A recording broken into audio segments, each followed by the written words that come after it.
there's been a problem that I've kind of seen, and I'm wondering if you feel the same way. The Laffer Curve is often used as a political tool to justify the lack of willingness to make hard decisions. At least this is what I'm saying. That Republicans will say that tax cuts can reduce the deficit, can pay down the debt, when really they're just putting off decisions, really hard decisions on entitlement reform. That's true. Because they'll use it as an excuse. Yes, that's true. I mean, just because your curve shows that tax cuts can increase revenue, some argue that basically tax cuts always will increase revenue. Yeah, but that's not true. You know that's not true, and I know it's not true, and East Coast knows it, and West Coast knows it. And what's really been the truth, though, Tim, is that up until very recently, any tax rate increase they assumed raised revenues directly proportional. Mm-hmm. And that is not true. So the idea that the extreme people who supported in the extreme by saying that every tax cut raises revenues, that's silly.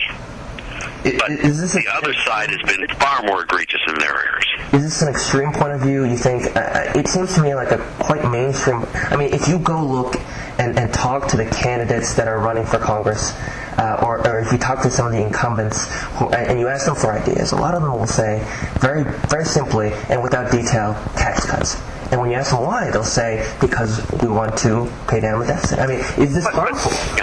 Well, but that may be. But let me put it this way: that the tax structure that we have right now, and that this administration and the previous administration has put into place, and the pressures they put on it, have made it very difficult to have prosperity with the tax structure we have. Mm-hmm. And by tax structure, I mean taxes, spending, regulations, restrictions on trade, and I'm printing money. It's just they've so overdone it that the people who are proposing tax rates that are way too low are not the problem today. Now, they may well be the problem, but Jerry Brown, I thought, was the best solution to it all. Just a 13% flat tax, that's it. Right. And you get rid of the IRS, you get rid of all this other, you don't have any Medicare, Medicaid taxes, no Social Security, no capital gains, no estate tax, no excise taxes, no income tax, no corporate tax, none of those. And just have two flat rate taxes, one on business net sales and one on personal unadjusted gross income. There'll be, of course, a couple of deductions in there that are supposed to be there, but that's the right solution. How do you tell where you are on the Laffer Curve? Well, you really have a hard time estimating it, but you got to look at the whole dynamic system. But what you do know is the higher tax rates are, the more likely it is that an increase in rates will reduce revenues. Number two, the longer you're willing to wait, the more likely it is that an increase in tax rates will reduce revenues. What do you mean? And in other words, if I build a factory based upon a presumed 10% corporate profits tax, and the day I finish that factory, I've finished building it, and that day, the day I finish, they raise the rate from 10% to 90%. Yes. Do I tear the factory down? No. But when something wears out, I don't replace it. Yes. So the longer you have, the more likely it is that a higher tax rate will reduce revenues. Okay. You follow me? Yes. The other thing is, the last one you want to look at very carefully is, the broader the base, the more likely it is that an increase in tax rates will increase revenues. The narrower the base, the more likely it is that an increase in rates will reduce revenues. When you say broader... Yeah, broader. For example, if I have a tax that's going to go on the northeast corner of Elm and Jones Street in some city, just one block, and I tax those people who move there 95%, that block will be empty. Jack Kemp used the example, if I tax people 10% on Monday, 20% on Tuesday, 30% on Wednesday, 40% on Thursday, 50% on Friday, and 60% on Saturday, and 70% on Sunday, I can tell you the days when there'll be the most work. Okay? Yes. You follow what I'm saying. Yes. So the higher the rates, the more likely you're in the wrong side of the Laffer Curve. The longer you're willing to wait, the more likely it is that you're on the wrong side of the Laffer Curve. And the narrower the base, the more likely it is you're on the wrong side of the Laffer Curve. Okay.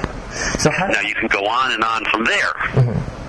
I mean, obviously the sensitivity to taxes is far stronger on a state and city level than it is on a country level.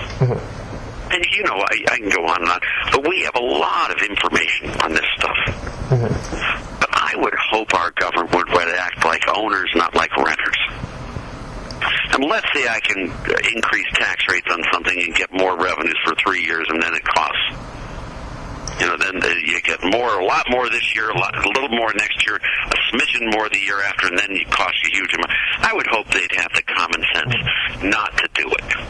It's a piece I had in the Wall Street Journal yesterday. I mean, it's clear that tax rates on the very highest income earners, really work perversely. The reason is rich people can hire lawyers, accountants, deferred income specialists. Rich people have enough income to be able to spread those costs over it. Rich people have the ability to change the location of their income, the timing of their income, the composition of their income, the volume of their income.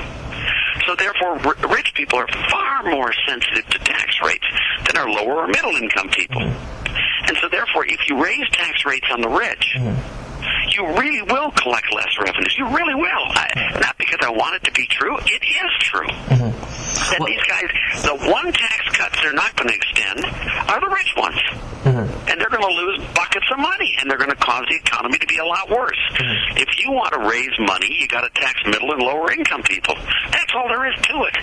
It's not because I want it to be that way. It's because it is that way. Do you follow me? I do. And I was going to get to your Wall Street Journal op-ed from yesterday. I'm wondering, why don't we jump ahead there? Looking at the status quo, I mean, will maintaining the 2001-2003 Bush-era tax cuts actually reduce the deficit? Oh, if we did it, no. If they did it on the rich, yes. If they raise the tax rates on the top 1% of earners, yes, they will increase the deficit. Okay.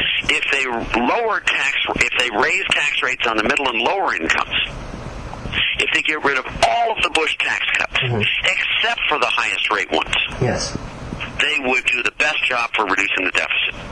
Middle and lower income people cannot change their income the way rich people can. Yes. So I would not do the tax cuts on the lower and middle income people. I would not extend those. Right. But I would extend it to the higher incomes. In other words, I'd move us towards a flat tax. Okay. But the Bush 2001 tax bill was pretty rotten.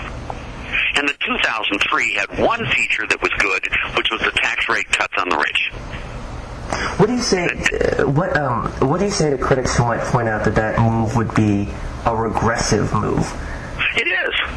In their terms, it clearly is regressive, but it increases output, employment, production, and jobs. And, the best form of welfare, Tim, is still a good, high-paying job. Right. Do you think poor people are better off today because of Obama? Help me. Or because of Paulson and Bush? Raising the minimum wage is the Black Teenage Unemployment Act.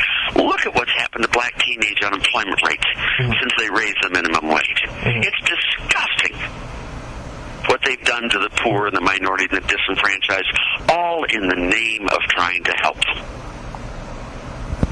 It's terrifying to me what they're doing. They don't get it. And, I'm not saying they're malmotivated or not. They're just ignorant.